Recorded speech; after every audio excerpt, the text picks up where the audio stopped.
Hello and welcome back to Rocket Pod, the brand new podcast where we are deconstructing visionary stories from across all different industries and sharing them with you guys, our awesome listeners at home. My name is Harry Damon. Of course, I'm joined by Mr. James Cuss and producer Peter Haynes. Now, for today's episode, we are joined by a good friend of mine, Mr. Matt Turner. Now, Matt is an entrepreneur investor and he is the founder of the Creative Group. Now, Matt has mentored me for the last few years.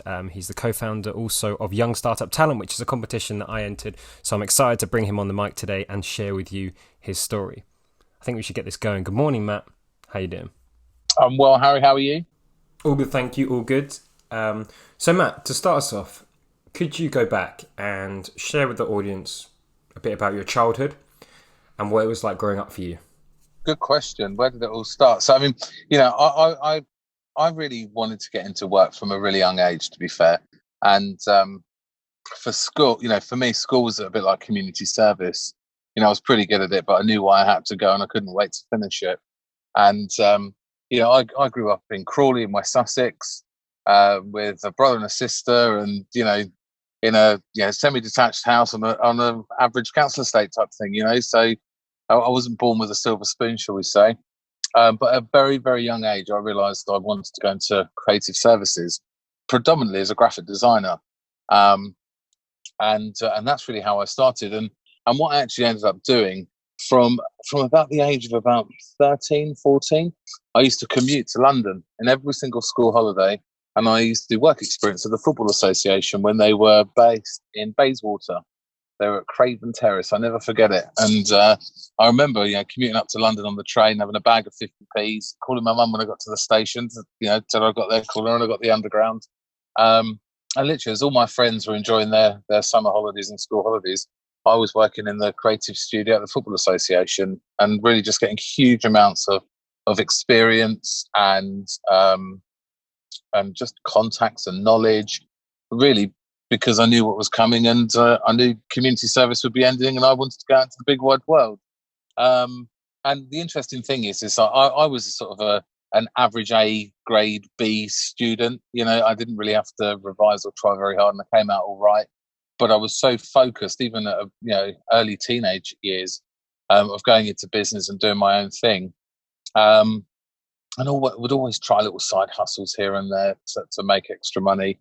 But actually, it really kind of started, I would say, 8 months before I left school after my GCSEs. So I was still working in London in my work experience. And then what I decided to do was I wrote to about 100 companies that were within a 15-minute walking distance on the main line, London to Brighton line. And they're all designed for print companies. I wrote to them and I said, look, this is who I am. This is what I've been doing. I leave school in 8 months' time. I want a job. And I'll work the first month for free. And if you like me, I want £6,000 a year. And I thought at the age of 15, 16, 500 quid a month is not a bad start. And lo and behold, a company interviewed me. They took me on. I did some freelance work for them whilst I'm revising for my GCSEs and getting paid for it. And then literally my last exam was on a Thursday and my first start date was on the Monday. And I went straight into this company at 15, 16 and started at the bottom. A traditional design for print company. Started straight at the bottom, learning about, some of the geeky side and technical side of design for print, essentially. And that was back in the day when printing in full colour was still a luxury. And it makes me sound unbelievably old. But, we're going back to literally the year 2000. That's the year I left school. So I worked for these guys for the best part of about 18 months. And I was sacked.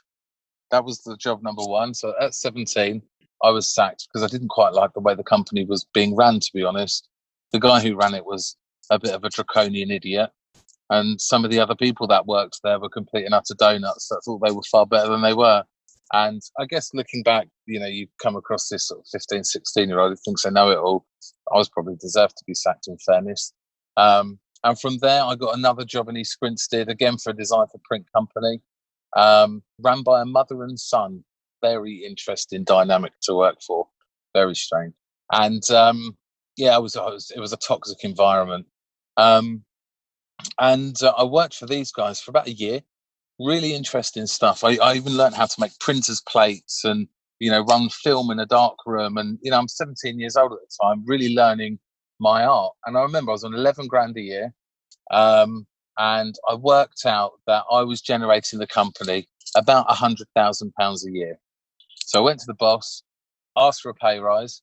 And funnily enough, I asked for £17,000 a year. So I wanted a £6 pay rise. Quite ballsy, I guess, back then. And when he asked me why I thought I warranted that sort of fee. One, I said, well, it's because of the amount of revenue I'm generating for the company. And two, I think I'm worth £1,000 for every year I've been alive on the planet. That was my genuine, resonation behind it. So he refused to give me a pay rise. And again, I probably, what it's like when you're young and, maybe frustrated. I sort of flipped out and said that was outrageous and how dare they. And lo and behold, I got sacked again. There you go, number two. So at that point, I kind of went back to the drawing board.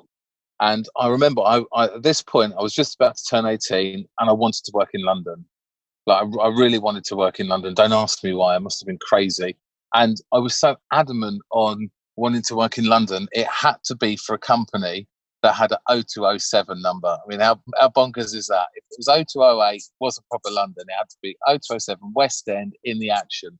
And I ended up landing this job for, again, another design for print business, family run, in Battersea. And did the same thing. Said, look, I'll work the first month for free. And then on 18 grand a year. Let's go with £1,000 a year. But it did dawn on me quite quickly I wasn't going to live to 1 million. So my mathematics might need to change over the coming years. And, I was an average designer, if I'm fair, looking back. Maybe even below average.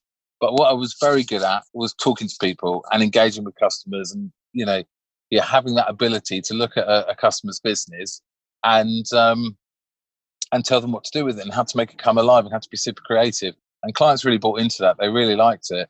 And within about 18 months, I was running the sales for this company. We were turning over about 3.5 million a year, traditional design for print. But the company was full of dickheads. I reckon we're talking about a 4-to-1 ratio. And when there's only kind of 35, 40 people in the business, you've only got 9 allies because the rest are absolute idiots. And you got to remember, this was 2005, 2006. The world is sort of changing and going for a real digitization like we'd never ever seen before. And I remember it was Friday the 31st of March 2006. We had a board meeting, and I put a presentation to the board that I wanted to terminate the employment of about 60% of the dickheads, and I wanted to start a digital team. I wanted about £65,000. Wanted to start a digital team because I thought, this is, Google AdWords was just starting, really kind of up and coming. And guess what happened? They sacked me. Insubordination. How dare I be so outrageously outlandish when they've been doing it this way for 20 years? This is when everyone was still using Lycos. And people would still come into your office and pay you £3 per megabyte to use your ISDN. I mean, we're really going back here, even though it's not that long ago. So on the 1st of April, I started Creative Pod.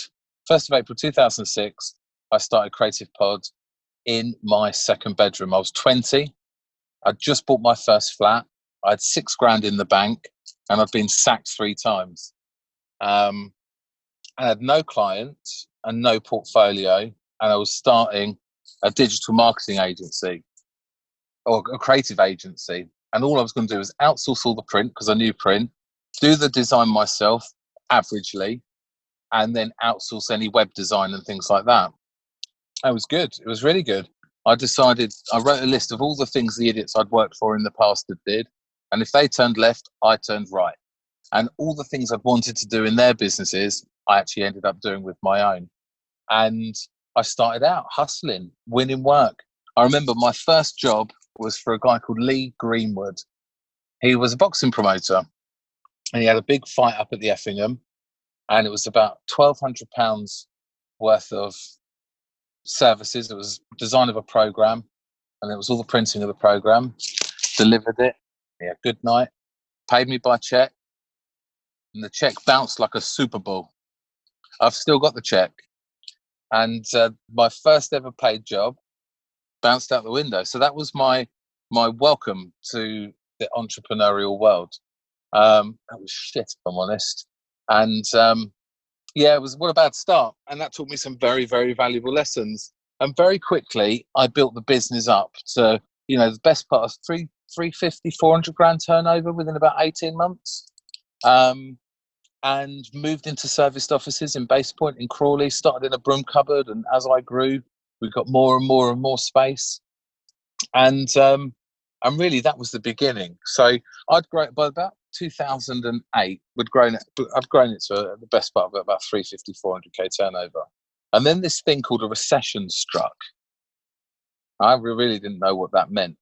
And I guess sometimes naivety can be one of the most wonderful gifts somebody can give you, actually. Because I just carried on, didn't really know what it meant. I didn't have huge overheads, and I was still learning and crafting my trade. And my biggest client was about 65, 70% of my turnover at the time, which is, it's often the case. And recession hit. They relocated to Manchester. They shut their marketing team. They brought all their external services internal. I mean, it was hell on earth. And all of a sudden, I'm high and dry. I am in a very tough situation. So I ended up going on holiday to Dubai. And whilst on holiday, ended up winning a £100,000 project. I kid you not, £100,000 project. And I had to deliver it in 11 days in 2 languages with a colleague of mine. And we ended up signing a contract which said we wouldn't get paid a penny unless we delivered all of the printed production material, the whole lot. And I had about 10 grand left in the bank. And maybe a little bit more, but not a huge amount more. And we ended up delivering it. And we ended up getting paid and staying out there for the best part of 2 years and working on some incredible projects. And if you can imagine back then in 2008, 9, 10, Dubai was still being built, Atlantis was just opening, the game was really changing.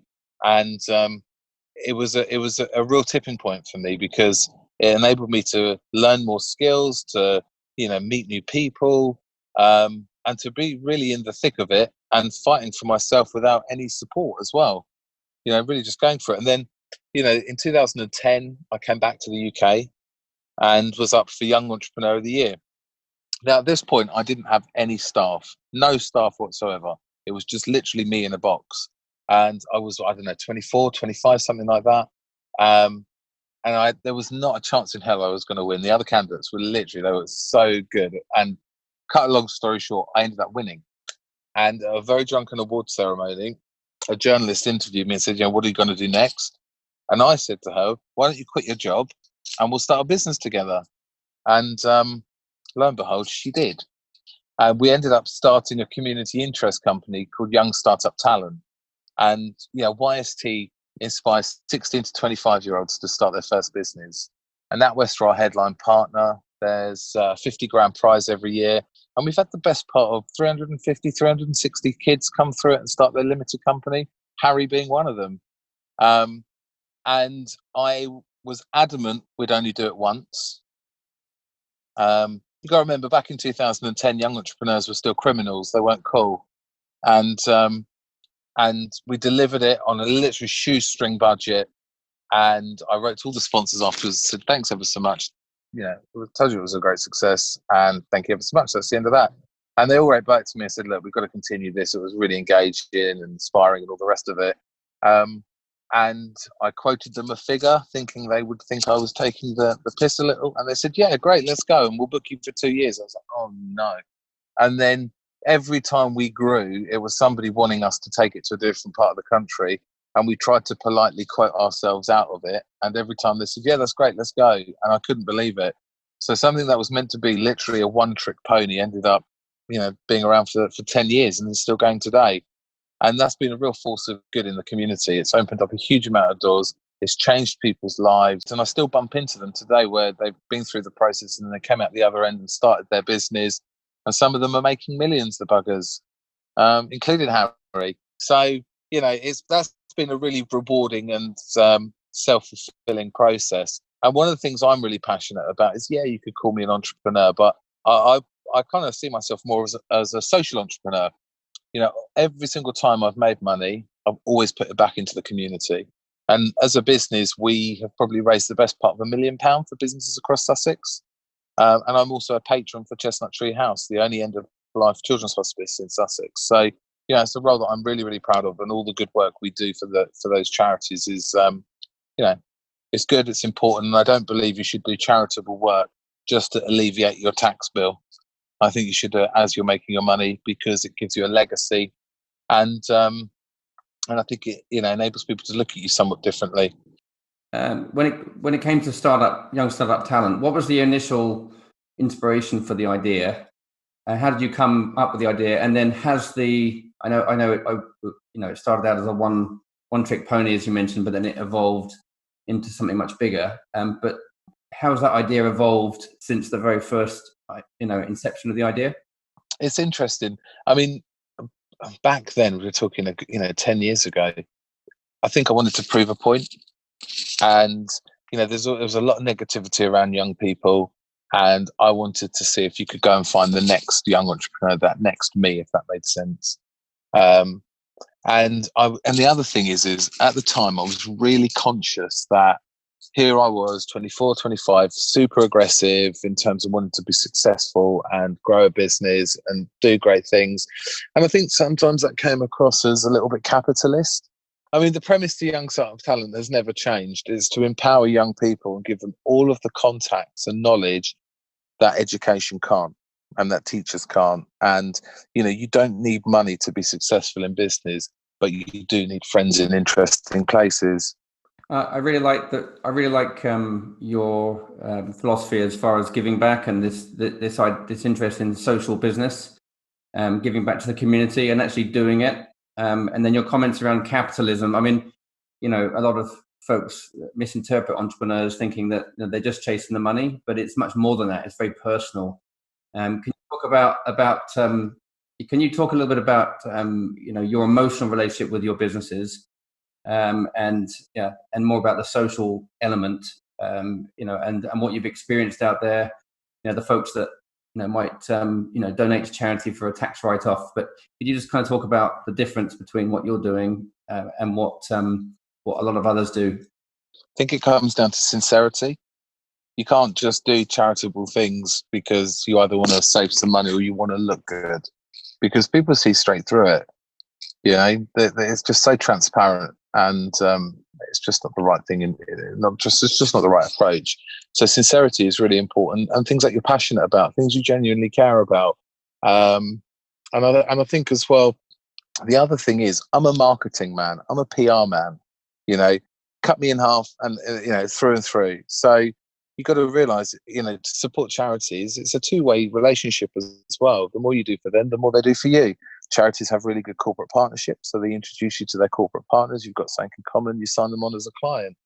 And the other thing is that they have fantastic PR and marketing teams. Charities have some of the most resourceful PR people I've met, and they want good content. And then you join up the dots and you get free PR out of it as well. So everybody's winning, and I'm really passionate when I do deals that everybody has to leave that deal happy. And if they're not, the deal's not done. Yeah, I mean, I think that's an awesome way of looking at the outcome of a deal, making sure that all kind of parties are happy. But I also really like all the amount of charitable work that you do, especially for Chestnut Tree House, St Barnabas, and the fact that it is for the right reasons as opposed to that tax avoidance. Okay, so could we discuss a bit more on the topic of where Creative Pod is now? And could you share maybe some of the ideas of where it's going to be going in the upcoming years? Yeah, I mean, fast forward all those years. So we're a team of 15 of us, or soon to be 15. We're recruiting a couple more people. And our business model is really simple. We become our client's marketing department for a fixed monthly fee. So our clients outsource all of their marketing, their social media, their PR, their email campaigns, web updates, the design of all their literature, and they pay a fixed monthly fee every month. It's cheaper than employing a half-baked apprentice, and the only thing they know they've got to top up is any advertising or printing or production budget. So for the cost of a very relatively small amount of money, they can have a full service creative team that joins up all the dots, that integrates with the business, that works to KPIs and objectives. And we've got some really talented people in the business. And I would actually say, I'd go as far as saying the team we have now is probably the most experienced, talented and qualified team the company's ever had. We've got an amazing team and a great team culture as well. Really good team culture.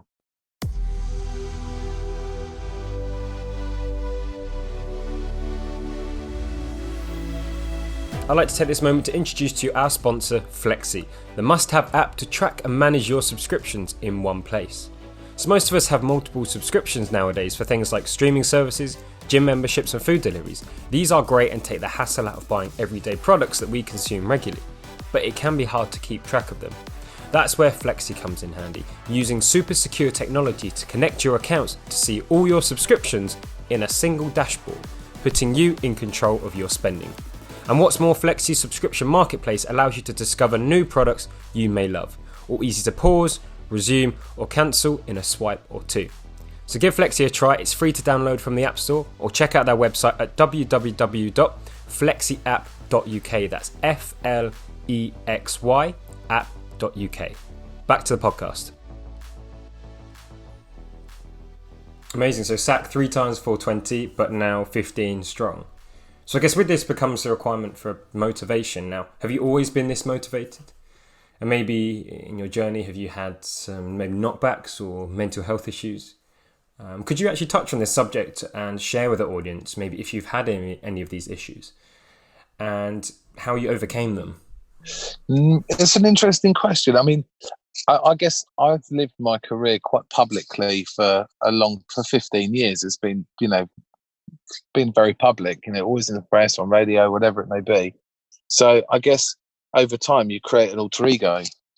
So when people chuck mud at, the mat at work, or, you lose on a deal or something happens, you don't take it to heart. And I think as well, over a period of time, you learn not to take work home with you. You leave it at the door.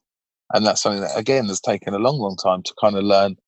The mental health side of things, I don't think I've ever really struggled with that. I mean, don't get me wrong, there are days where I would quite like to batter somebody. There are days where, you hate the world and you just think, why the hell am I doing this? But they're very short-lived, because it's like a game.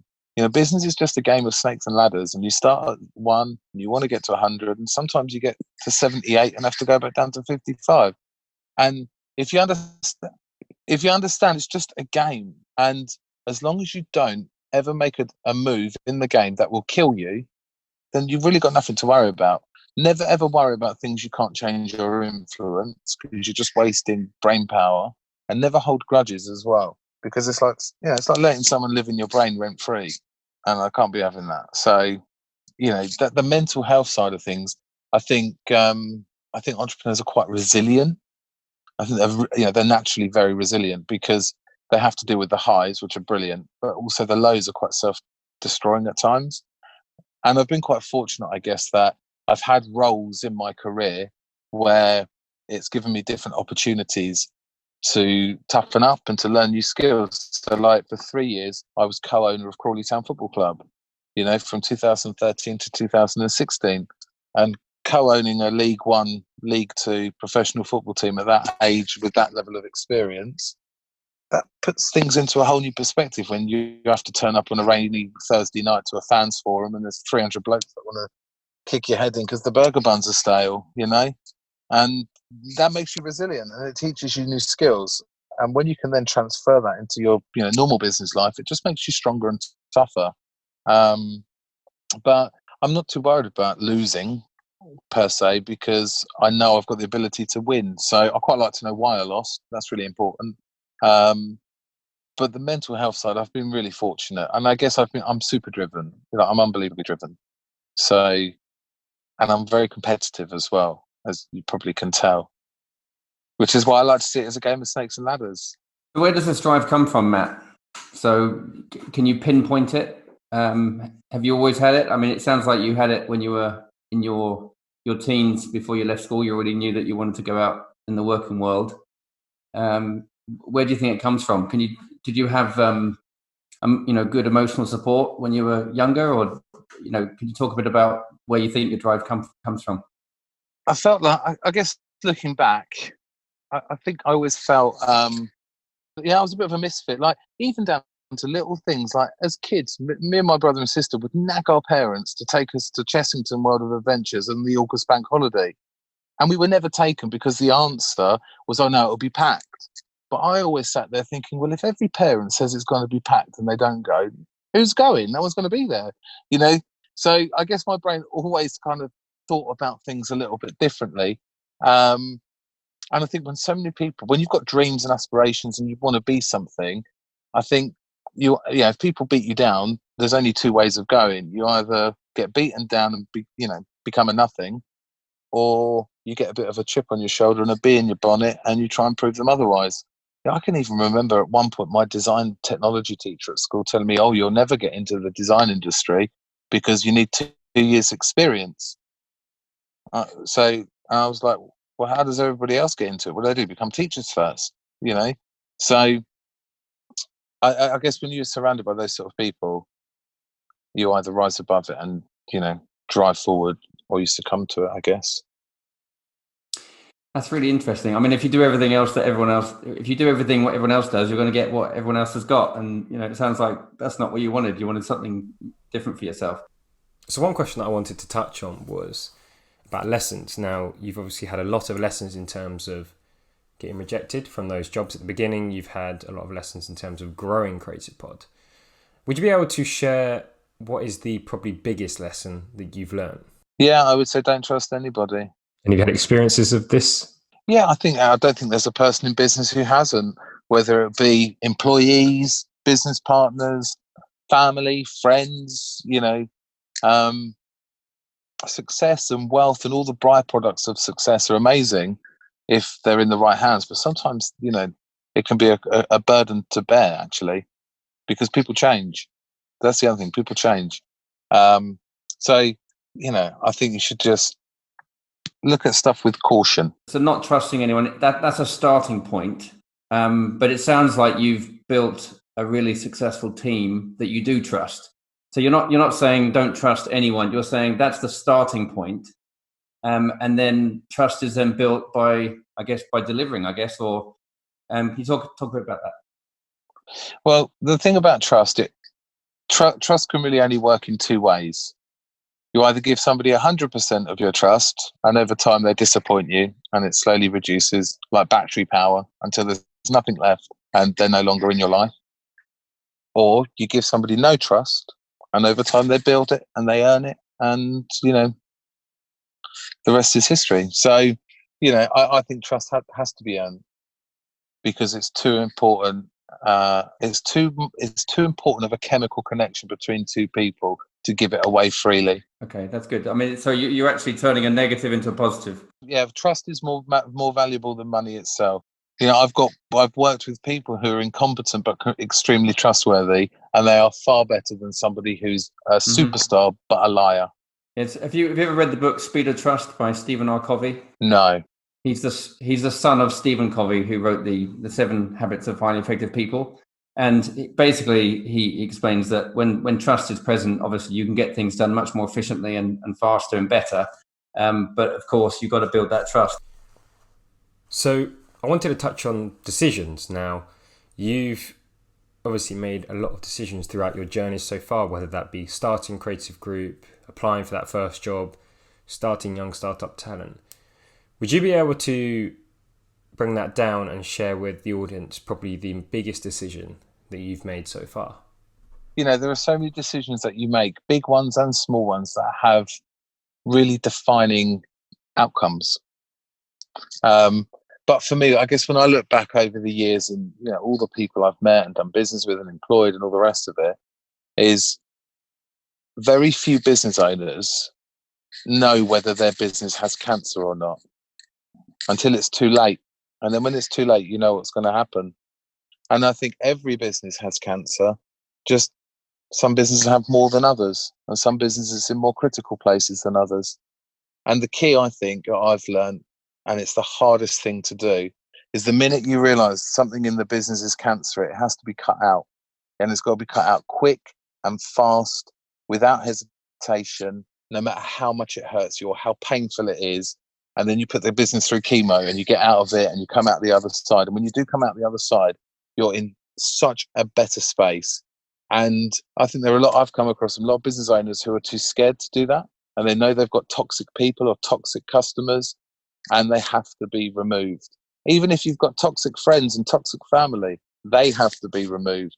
And the more of those people you remove, the more successful you become. I'm interested in, for our listeners, to understand what is a dickhead. Obviously, you've talked about naysayers, people that are closed-minded and untrustworthy. So is there any other, I guess, description you would describe of a dickhead? Because dickhead's quite a broad, it's a broad description. But have I covered it there, or is there anything more you'd want to add? Well, I think different dickheads look different to different people, don't they? Someone who's a dickhead for me might be your best mate. And I think the thing around that is we all know what a dickhead is. Even if you can't quite describe it, you just know.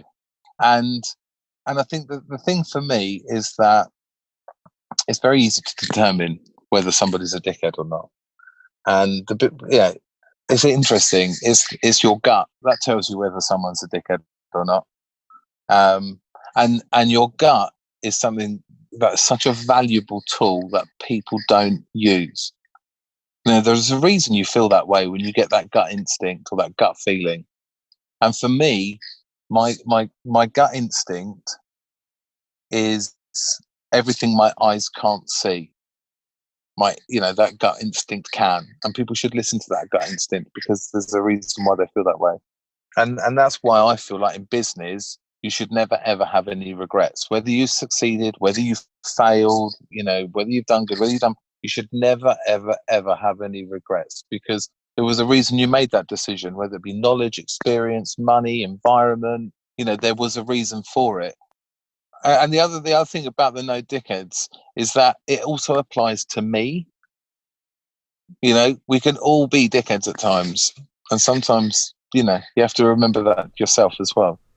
So you just touched on the fact that in business, you shouldn't have any regrets, whether that be if you do fail, whether you are successful. At the end of the day, you make a decision kind of for a reason, and this is something that you shouldn't regret. Now, we're currently just coming out the other side of the COVID-19 pandemic, where we've been through lockdown. Now, this has hit a lot of businesses very hard. Now, would you be able to maybe share with the audience what your experiences with the Creative Group has been like over the last 3, 4, 5 months? What decisions you've really had to make? But also then, looking forward, where is the Creative Group going to go? What's the vision? Yeah, over the last 6 months, we've done 3 acquisitions. 2 of them have been investments into companies within the creative industry who have joined the group, and they've had access to our clients, and we market them and tweak their business models and their pricing and grow them, and have done some really great things. One of them has grown by about 35% in the last 6 months since we've got involved with them. So what that is looking at our supply chain and looking at marketing as a subject matter. What aren't we doing? What's next? Where are the pitfalls? What are we outsourcing? And, if I can own a chunk of my supply chain, I've got a margin on it, and then a dividend and hopefully an exit, that's a really sensible strategy to have. Plus, it means I'm able to provide more value to our existing clients. And for me, value, when you're a service-based business and you're effectively selling something that's completely and utterly non-tangible, providing value is the most important thing an agency can do with its client. And value looks completely different to different people. So when we work with people, we understand what value means to them and what value looks like. And that's really, really important, that value proposition and that value piece. And it's where a lot of agencies fall short. So by being able to offer that, we can grow, we can cross-sell, we are stronger in numbers. And now I've got a really nice kind of investment blue chip model.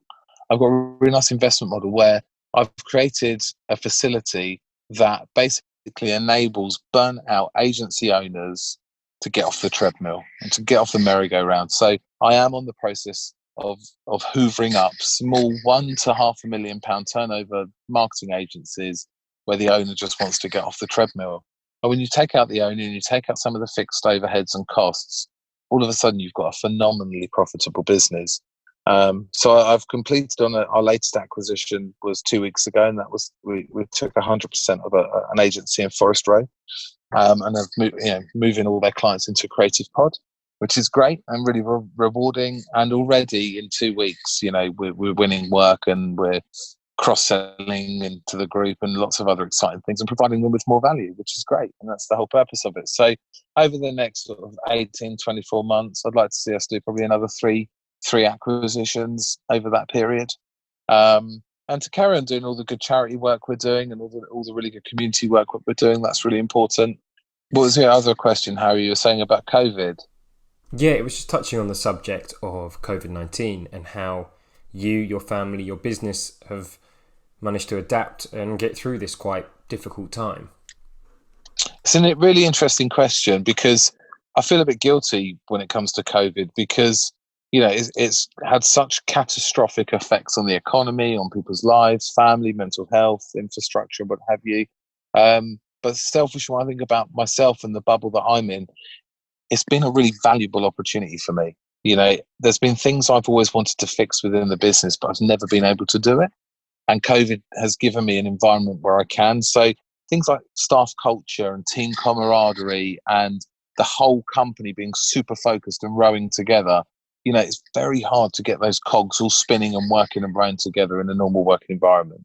But with everything that's happened with COVID, the shit's got real, isn't it? And, the whole team has banded together. They've gone way over and above and delivered for clients. We've also gone to a massive effort with our team, looking after them, sending them treats in the post, making them feel valued and not having to worry or be anxious about your paycheck and all those sort of things. And that has really changed the team dynamics. It's increased productivity. And I think also for the first time in my career, the team that works with me actually understands what I do for a living. That Santa just doesn't deposit cash at the end of every month that pays all the bills and salaries. Someone actually goes and gets that work and talks to those clients and, sells that business. So, it's been really valuable from that perspective. Our clients have been wonderful to us. They've been super supportive. 90% of our clients are on retainer. And I think over the last 3 months, only 3 clients have paused their retainer. And 2 of those 3 are very large clients of ours that have spent a fortune over the last couple of years. And I rang their CEOs up and said, look, we'll continue for the next 2 months for free for you. I don't want to lose the momentum. We've got a good relationship. I value the money you've spent with us. And for the sake of 2 months worth of fees, it's a small price to pay. And they couldn't believe that. And we're very happy. So, it's been great. And it's been positive. It's been tiring. It's been super tiring because the day never seems to stop. And in a normal environment, I would do, say, 4 meetings a day with traveling and all the rest of it. And now I'm doing 8, 9, 10, 1 hour, Zoom calls. So I'm being far more productive and getting through so much more. But it takes its toll, doesn't it? It's not easy, and you have to adapt and go with the flow a little bit. But if I wrote a list of all the positives and all the negatives, for me and my bubble, there's more positives than there are negatives. So I feel very fortunate and very blessed to be in that sort of a position because I know it could be a lot worse when I look at other agencies across Sussex who are going down to 4-day weeks and who are making half the team redundant and the like. So no, I'm very, very fortunate as to where we are and how well we've kind of weathered the storm. So that's a lot of that's a mindset, isn't it? Obviously, it's a really inspiring message. You've got a choice. You either become the victim of these situations, or you look at the opportunities. And clearly, you've just demonstrated from what you've described as just focusing on the opportunities, and your team's coming closer together. Everyone's focused on delivering. You're able to show your clients what you're made of. I'm sure they knew that anyway, but it just, you're putting your money where your mouth is, and you're helping your team and you're helping your clients. That's really good. It's funny because I've experienced a similar kind of this experience, just everyone coming together and productivity going up. Yeah, it's been incredible. It has. And, it's been interesting for me because some of the people who have really suffered have suffered because they panicked. It's a bit like if you ever speak to like a swimming instructor, they always say if you can't swim and you're drowning, never try and kick your legs and swim. Just float on your back. And everyone who forgets to float on their back ends up drowning. And sometimes, even in a crisis, just by holding your nerve a little bit and keeping calm, and just getting a view of the land before you make any big decisions is often, can often be your savior. I mean, look at the amount of companies that started cutting jobs and staff before furlough schemes and things like that had been announced. That knee-jerk reaction was unnecessary. And I think, again, that says a lot about a person, how they react in a crisis. Well, actually, you mentioned earlier about separating what you can control and what you can't control. And this theme keeps coming up. And really, your analogy of you floating on the waves, it's basically you can't fight something you can't control, but just to give yourself a bit of time out to collect yourself and just calmly, go with it, and make those smart choices. And it's that mindset thing of, where are the opportunities, and if you focus on the right things, then good things happen. If you focus on the negative things, then before you know it, you're in this downward spiral. But no, it's just interesting to kind of, apply it to a real life context. Yeah. I think it's also the difference between being curious and foolish. And a foolish person will drink every cup that they're handed, but a curious person will take the cup and have a look in it to see what's in it before they drink it. Matt, I just wanted to quickly touch on something that we spoke about on the phone last week. And that you were saying, obviously, with lockdown and quarantine and people being on furlough, not being able to go out on weekends, we've been given this sort of gift of time. And it's really what you do with that time. Would you be able to just quickly touch on that subject for us? Yeah, you'll never get it back. It's like a once-in-a-generation opportunity. So, use it really, really wisely. Don't wait for the industry to change. Change just in case the industry doesn't change. So, the sensible guys and girls that I've seen have got their ducks in line. They've sorted stuff out that they've been procrastinating about for the last 5 years. They've actually looked at the business and seen whether there's fat in it, or stuff that isn't working, or products they're selling that aren't actually making them any profit. And they're really kind of sorting themselves out so that post-corona, or in the new world, whatever you want to call it, they're ready.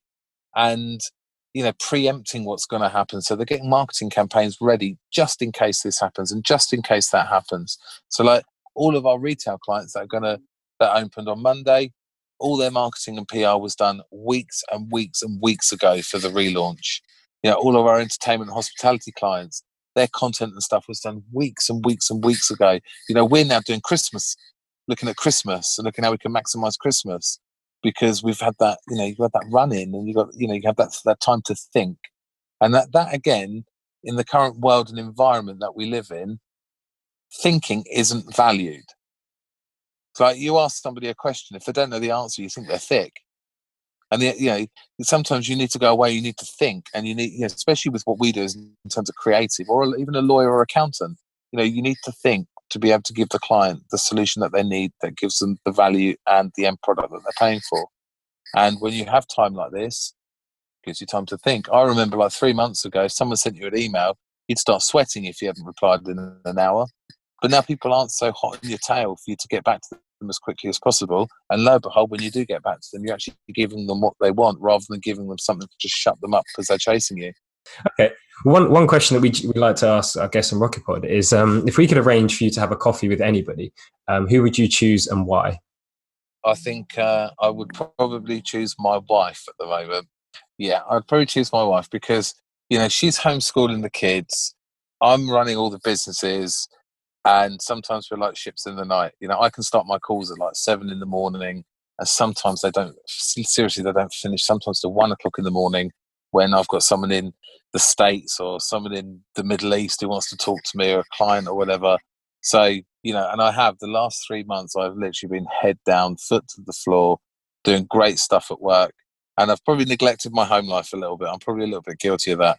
So a coffee with the wife, I think, would be very beneficial. Brilliant. And if you could leave one final piece of advice for our audience, what would that be? I would ask the audience to sit down and write a list of every single dickhead in their life and give themselves 3 months to remove them. And I promise them that 12 months after the last dickhead has been removed, their net profit will have increased with double-digit percentage. And anybody who listens to this who follows that, and it doesn't work, tell me, and I will donate £100 to a charity of Excellent. their choice. There you have it. Well, There you go. There you go. Thank you very much, Matt. Thanks, Harry. Brilliant. It's been amazing you having you on the Rocket Pod today. Thank you very much. Thanks for having me. It's been a pleasure.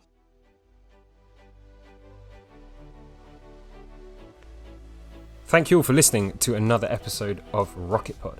Join us next week for episode 10 as we are sitting down with Bob Ferguson. Now, Bob Ferguson is a world-class professional speaking coach. He's done a bit of coaching for myself. I've seen him in action.